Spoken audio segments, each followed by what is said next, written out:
Hello friends, 555 शक्ति channel में आप सभी का स्वागत है।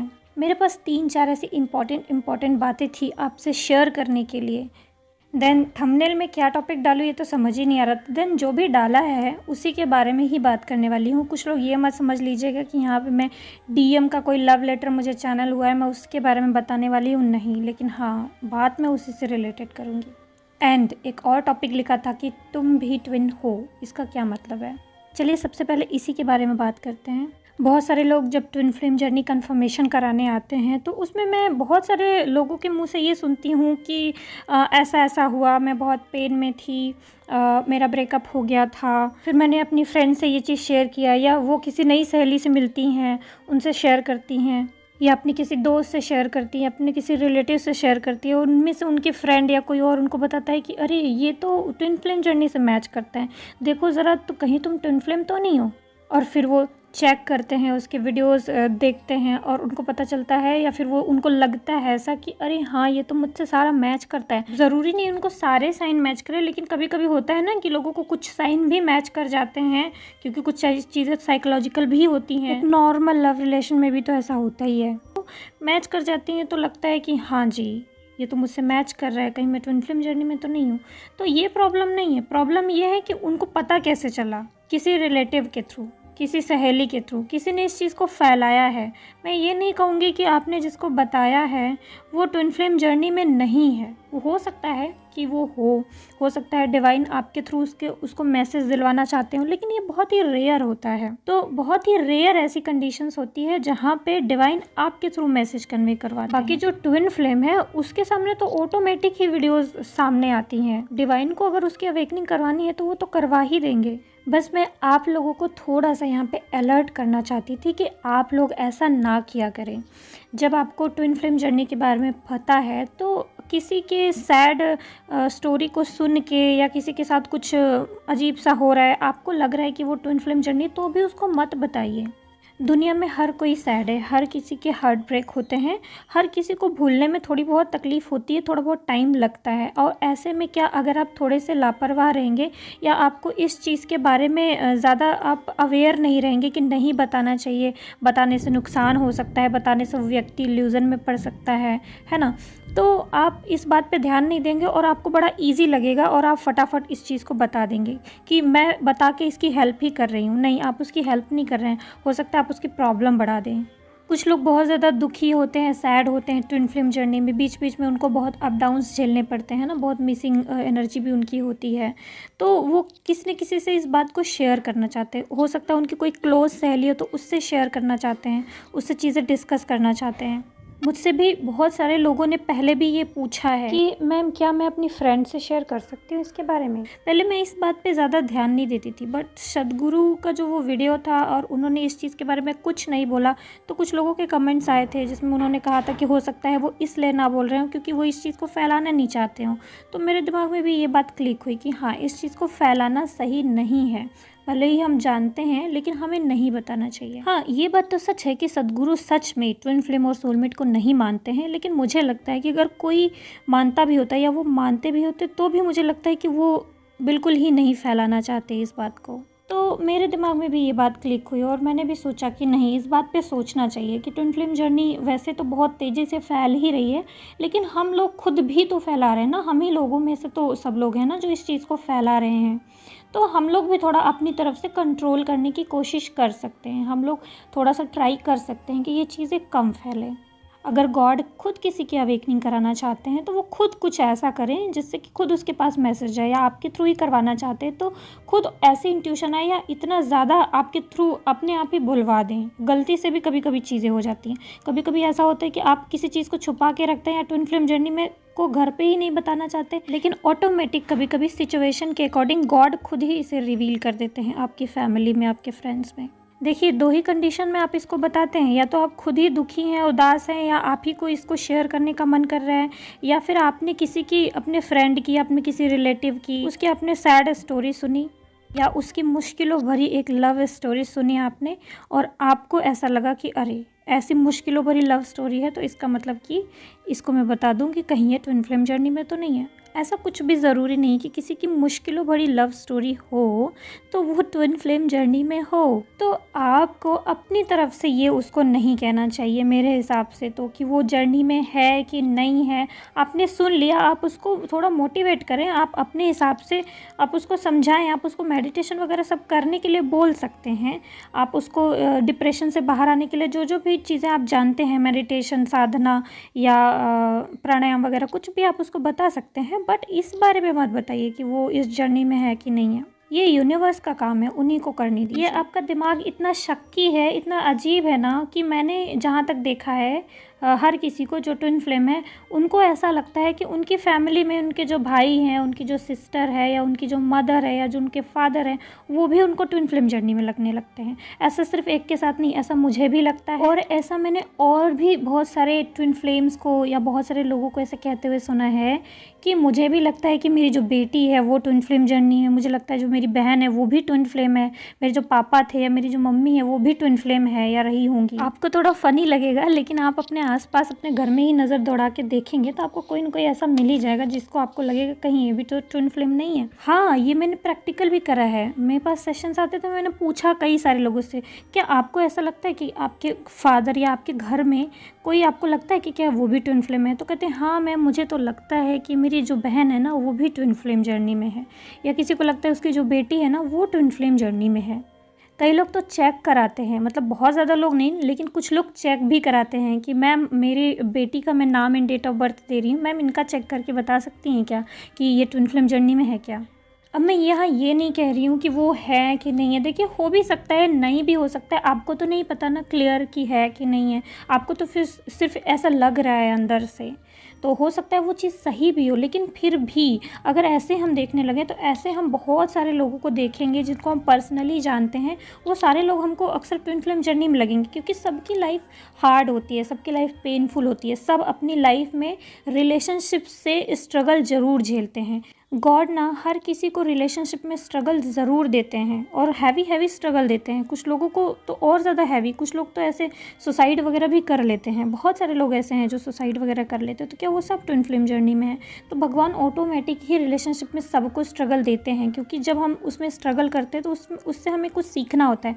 रिलेशनशिप को निभाना या रिलेशनशिप को समझना, बिना हम धोखा खाए या बिना चीज़ें किए हम सीख नहीं सकते। एक रिलेशनशिप में लॉयल होने का मतलब क्या होता है ये आप तब तक नहीं सीखेंगे जब तक आपको धोखा नहीं मिलेगा। इसी तरीके से बहुत सारी चीज़ें हम सीखते हैं रिलेशनशिप टूटने से, या बैड रिलेशनशिप से, या हार्ड रिलेशनशिप से हम बहुत कुछ सीखते हैं। तो हर किसी की लाइफ में रिलेशनशिप स्ट्रगल होता ही होता है। तो इसका मतलब ये नहीं है कि आप जज करें कि उनको कि वो भी ट्विन है और आप उनको बताने लग जाएं कि कहीं तुम भी तो ट्विन फ्लेम नहीं हो। तो जितने लोग भी सुन रहे हैं, आप लोग भी किसी को मत बताया कीजिए, और आपके जो जान पहचान में अगर कोई ट्विन फ्लेम है जो कि नया नया आया है तो उसको भी हमेशा यही बताया करिए कि नहीं, वो किसी को बताए ना कि वो ट्विन फ्लेम जर्नी में है या ट्विन फ्लेम जर्नी जैसा कुछ होता है, क्योंकि सभी को इस चीज़ का अगर इल्यूज़न हो जाएगा तो सभी लोग ट्रैप में फंस जाएंगे। सब लोग क्योंकि यहाँ पे स्पिरिचुअल प्रैक्टिस नहीं कर पाते हैं, जो ट्विन फ्लेम जर्नी में नहीं होते वो स्पिरिचुअल प्रैक्टिस इतनी ज़्यादा नहीं कर पाते, उनका ध्यान ही नहीं लगता और फिर आके यहाँ पे वो फ्रस्ट्रेट होते रहते हैं। बस यही बात है। बाकी अगर वो आके यहाँ पे सीख रहे हैं तो कोई बात नहीं है, यहाँ पे आके लर्निंग कर रहे हैं, साधना कर रहे हैं, मेडिटेशन सीख रहे हैं तो कोई बात नहीं, तब तो उनकी ज़िंदगी सही चलेगी। बट ज़्यादातर लोग यहाँ पे आके फंस जाते हैं चैनलिंग में। जो लोग ट्विन नहीं होते हैं वो ज़्यादातर चैनलिंग में, लव लेटर्स में, टैरोट कार्ड्स में फंस जाते हैं। चलिए अब दूसरी बात करते हैं। आप लोगों को कभी कभी ट्विन फ्लेम जर्नी में किसी कमेंट बॉक्स में आपको ऐसे कमेंट्स देखने को मिल जाते होंगे, बैड कमेंट जो ट्विन फ्लेम्स के खिलाफ बोले जाते हैं कि तुम लोग बेवकूफ़ बना रहे हो, अपने एक्स्ट्रा मैरिटल अफेयर को तुम लोग डिवाइन जर्नी का नाम दे देते हो, अपने लस्ट को छुपाने के लिए तुम लोग इसको डिवाइन जर्नी बोल देते हो, और पता नहीं क्या क्या। Oh my God. जो लोग कमेंट्स नहीं देखते होंगे उन लोगों को ज़्यादा नहीं पता चलता होगा, लेकिन हाँ ऐसे कमेंट्स आते हैं।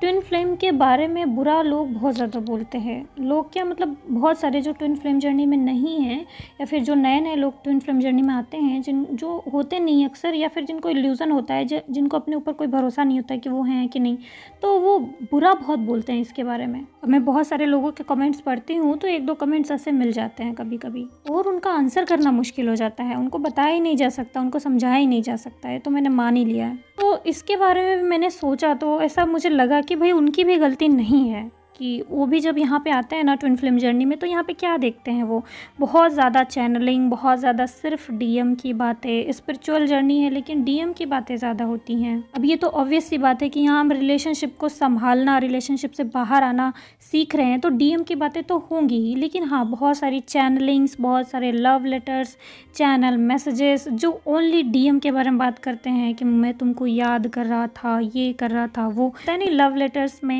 एकदम वर्ड टू वर्ड बोल बोल के बताया नहीं जाता है, उसमें कभी कभी बहुत वल्गर भी हो जाता है। तो जो लोग आते हैं जर्नी में वो इस प्लेटफॉर्म पे आते हैं और वो देख लेते हैं यही सारी चीज़ें कि यहाँ पे तो बस डीएम ही डीएम हो रहा है। कपल्स के पिक्स लगाए जा रहे हैं थंबनेल पे और किसिंग वगैरह के पिक्स लगाए जा रहे हैं, लव बर्ड्स लगाए जा रहे हैं, डीएम की चैनलिंग करी जा रही है, डीएम से रिलेटेड लव लेटर्स छोड़े जा रहे हैं, सब लोग उसको पढ़ रहे हैं। ये सब सीधा सीधा ऑब्सेशन को ही शो करता है कि यहाँ पे सब ऑब्सेशन भरा पड़ा हुआ है ट्विन फ्लेम जर्नी में। अब कोई नया नया इस प्लेटफॉर्म को देखेगा, जानेगा, या कोई बाहर का इंसान या आपके हस्बैंड, आपके ट्विन, या किसी को भी आपने बताया, किसी रिलेटिव को, अगर उसको पता लगा कि ये ट्विन फ्लेम जर्नी ऐसा कुछ उसने विजिट किया ये प्लेटफॉर्म, तो उसको क्या लगेगा यहाँ पे तो कुछ और ही चल रहा है, यहाँ पे तो इनर वर्क तो कम ही दिखता है उसको, यहाँ पे बस हर जगह डीएम चैनलिंग और ये वो यही सब दिखता है, तो उसको लगता है कि बस ये कुछ और ही है भाई, यहाँ पे डीएम को पाने की कोशिश करी जा रही है, यहाँ पे कोई इनर वर्क नहीं, कोई ये मेडिटेशन, कोई साधना, ये कोई स्पिरिचुअल जर्नी ये नहीं है, बस ये लोग अपने ऑब्सेशन को या अपने लस्ट को कुछ और ही नाम दे रहे हैं, ऐसा लगता है। और ऐसा लगता भी किस वजह से है, हम ही लोगों ने तो इसको ऐसा बना दिया है क्योंकि ये नेचुरल है। बट हाँ, बहुत ज़्यादा डिज़ायर और एक्सपेक्टेशंस की एनर्जी में शुरुआत में सभी डीएफ्स होते ही हैं, इसीलिए ये जर्नी में इतना ज़्यादा ऑब्सेशन शुरुआत में हमें दिखता है, संभालना मुश्किल होता है और इनर वर्क पे उनका फोकस लेके जाना मुश्किल होता है डीएफ्स का। शुरुआत में तो सभी लोगों को चैनलिंग ही अच्छी लगती है, सब यही सारी चीज़ें डीएम के बारे में ही बात करो वही अच्छा लगता है। इनर वर्क तो 3-4 महीने तक वो इग्नोर ही करते रह जाएंगे, 3-4 महीने तक तो इनर वर्क किसी को समझ ही नहीं आएगा। समझ में आएगा तो चैनलिंग, टैरो कार्ड और लेटर्स, और मेंटर्स भी ज़्यादातर वही करने लगते हैं कि अगर जो ज़्यादा दिख रहा है, यानी जो लोग ज़्यादा देख रहे हैं वही बनाने लगते हैं, वही दिखाने लगते हैं। ऑटोमेटिक ये जर्नी फिर एकदम ख़राब, कूड़ा कबाड़ बन जाएगी। करनी है अगर चैनलिंग तो सिर्फ इतनी ही बताओ कि हाँ भाई ऐसी एनर्जी है, वर्ड्स नहीं बताना चाहिए, या वर्ड्स जो लिख लिख के आते हैं, लव लेटर्स जो लिख लिख के आते हैं वो नहीं बताना चाहिए, वो बहुत ज़्यादा ऑब्सेशन क्रिएट करते हैं। तो मेरा कहने का सिर्फ सिंपल यही मतलब था कि हमें थोड़ा सा ये ट्विन फ्लेम जर्नी को थोड़ा साफ़ सुथरा बनाना चाहिए। इसके बारे में बात करना चाहती थी, आगे भी मैं इसके बारे में बात करूंगी क्योंकि आने वाले जो नए नए ट्विन फ्लेम मेंटर्स हैं जो इन्हीं में से, जो हमको सुन रहे हैं इन्हीं में से बनेंगे, तो आप लोगों को सिर्फ जो भी आगे वीडियोस बनाना चाहते हैं, या बहुत सारे लोग ऐसे हैं जो मेरी वीडियोस सुनते हैं जो वीडियोस बनाना भी चाहते हैं, तो आप लोग मेहनत करिएगा, अच्छे अच्छे वीडियोस बनाइएगा, नॉलेजेबल वीडियो बनाइएगा, डीएम के बारे में भी बनाइएगा तो नॉलेजेबल वीडियो बनाइएगा।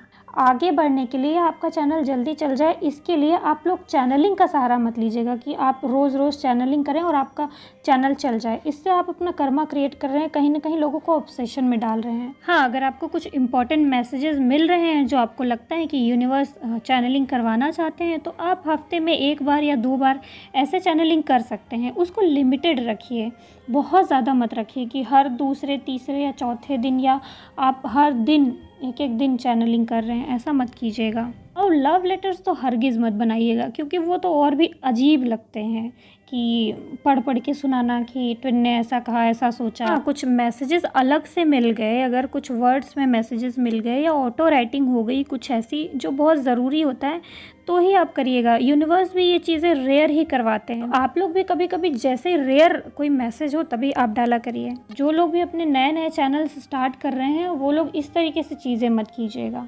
देखिए, लोगों को चुनना पड़ता है, आप चुनाव कीजिए। अगर आप अपने चैनल को अच्छा बनाना चाहते हैं तब भी आपकी डिवाइन हेल्प करेंगे। अगर आप पहले ही थोड़ा सा मतलब कि धैर्य खो के आप चैनलिंग का सहारा लेते हैं या किसी और चीज़ का सहारा लेते हैं, सोचते हैं ऐसे चल जाए, तो इसका मतलब आपका यूनिवर्स पे भरोसा नहीं, विश्वास नहीं है। जिन्होंने आपको इस काम पे लगाया है वही आपको आगे लेके जाएंगे, तो आप क्यों ना अच्छा काम करें। और ट्विन फ्लेम जर्नी में भी थोड़ा सा ये इस प्लेटफॉर्म को साफ़ सुथरा रखने की कोशिश करिए। साफ़ सुथरा का मतलब, जैसे मैं एग्जाम्पल दूँ अगर, तो जैसे कि ट्विन फ्लेम चंडीगढ़ वाला चैनल, वो भी थोड़ा साफ़ सुथरा है, वहाँ पे बहुत ज़्यादा चैनलिंग नहीं है, बहुत ज़्यादा शो पीस नहीं है, भले वो अपना बनाते हैं जो भी पैसे ज़्यादा लेते हैं उससे मतलब नहीं है, लेकिन चैनल उसको देख के कोई ये नहीं कहेगा कि हाँ बहुत ज़्यादा वहाँ पे ऑब्सेशन है, बहुत ज़्यादा डिज़ायर या ये लव लेटर्स या बहुत ज़्यादा मैनिपुलेशन है। बाहर से देखने में चैनल साफ़ सुथरा लग रहा है, अब अंदर वो कुछ भी अपना इनर वर्क करवाते हैं, वो तो मैंने कभी किया नहीं, जानती नहीं हूँ। उनके वीडियोज़ चैनल पर उनके जो पड़े हैं वो बहुत अच्छे ही पड़े हैं। माई ट्विन फ्लेम स्टोरी जो चैनल है वो हो गया, अबीर मैम का जो चैनल है, मधुमिता मैम का जो चैनल है वो हो गया, वो इमरान्स चैनल है, वो भी ट्विन फ्लेम पे ज़्यादा नहीं बनाते लेकिन वो भी एक ट्विन फ्लेम चैनल ही है, वो हो गया। काल की गेम ऑफ लाइफ चैनल है, वो भी काफ़ी अच्छा चैनल है, उस पर भी ये सारी चीज़ें नहीं होती हैं। ये मतलब मैंने कहना चाहती थी कि साफ़ सुथरा चैनल होने का मतलब क्या, सभी लोग ऐसे साफ़ सुथरे चीज़ें करने लग जाएं ना तो फिर ये इतना देखने में गंदा नहीं लगेगा, बाहर से ये प्लेटफॉर्म इतना ख़राब नहीं लगेगा। और लोग जब बाहर से इस प्लेटफॉर्म को देखेंगे तो वो प्राउड करेंगे या उनको लगेगा कि हाँ यहाँ कुछ इनर वर्क चल रहा है, यहाँ पे कुछ सुधरने की या कुछ इनर वर्क की बातें हो रही हैं। तो आप ज़्यादा कुछ तो नहीं कर सकते, जो चल रहा है वो चलने दीजिए, ईश्वर की मर्ज़ी, जैसा चल रहा है वैसे चलने दीजिए। मैं ज़्यादा इस पर कुछ किसी को जज नहीं कर रही हूँ, लेकिन हाँ मैं ये भी नहीं कहना चाहती कि बात नहीं करनी चाहिए, हमको इस पर बात तो करनी ही चाहिए। थोड़ा सा हमें कुछ थोड़ा सुधारने का प्रयास तो करना ही चाहिए, अपने स्तर पर भी सुधार करना चाहिए। अगर हमारे हाथ में कुछ करने का है तो वो भी हमको करना चाहिए। आपके हाथ में है कि ज़्यादा ये सारी चीज़ें ना देखें। देखिए चैनलिंग भी ज़रूरी होती है, ऐसा मैं नहीं कहूँगी कि नहीं ज़रूरी होती है, वो तो हम लोग देख ही रहे हैं कि मैसेजेस मिलते हैं तो हम पहले से थोड़ा प्रिपेयर हो जाते हैं। बट हाँ ये ज़्यादा नहीं करना है आपको। अगर आप ट्विन फ्लेम में हैं, आप चैनल फॉलो करते हैं तो 1, 2 या 3 मैक्सिमम चैनल फॉलो कीजिए, या 1 या 2 ही चैनलिंग देखिए। जो आपसे रेजोनेट करेगी तो वो तो ऑटोमेटिक आपके सामने आ जाएगी। लेकिन अगर आप ज़्यादा ऑब्सेस्ड हैं इसको देखने में, बहुत ज़्यादा देखते हैं, तो जितने भी लोग चैनल करेंगे सब आपके सामने वीडियोज़ आती जाएंगी और आपको लगेगा ये यूनिवर्स कर रहा है, बट नहीं, आप देखते हैं ज़्यादा इसलिए आ रही है। तो आप लोगों के हाथ में जो है वो आप कीजिए, थोड़ा सा कम देखिए, ऑब्सेस्ड मत रहिए। ट्विन फ्लेम जर्नी के बारे में भी ज़्यादा मत फैलाइए, दोस्तों में भी अननेसेसरी मत फैलाइए, इसके बारे में मत बताइए। और डेफिनेटली आप लोगों को बता रही हूँ तो मुझे भी सुधार करना चाहिए, तो मैं भी थोड़ा बहुत इसमें सुधार करूँगी। मैं भी हफ्ते में एकाक ही चैनलिंग डालूँगी और कभी भी कोई बहुत ज़रूरी मैसेज है तभी बीच में डाला करूँगी। तो मैं ऐसे रेस में या कंपटीशन में नहीं भागना चाहती कि मुझे डेली वीडियो बनाना है, मुझे आगे बढ़ना है। नहीं, अगर मुझे कोई अच्छा टॉपिक समझ में आता है बोलने लायक तो मैं वीडियोस डाला करूँगी। ऐसा नहीं, रेस में नहीं भागना कि हर दिन कोई ना कोई वीडियो डालना ही ज़रूरी है, ऐसा नहीं करना है मुझे। कभी कभी कुछ ऐसा होता है कि टॉपिक ही नहीं होता है कि किस चीज़ पे वीडियो बनाया जाए, लेकिन फिर भी ज़बरदस्ती बनाना पड़ता है सोच समझ के। तो आप लोग भी अपने अपने टॉपिक्स, अगर कभी आप लोगों के दिमाग में कोई टॉपिक आए जो आप लोगों को लगे कि पूछना चाहिए, इंपॉर्टेंट टॉपिक है, तो आप लोग लेके आया करिए सामने, कमेंट्स बॉक्स में लिखा करिए कि मैम इस टॉपिक पर वीडियो बनाइए। तो उसमें जो अच्छे क्वेश्चन रहेंगे मैं ज़रूर लूँगी। तो चलिए फ्रेंड्स, बस यही बात करनी थी मुझे। तो ओके बाय। ओम नमः शिवाय, ओम साईं।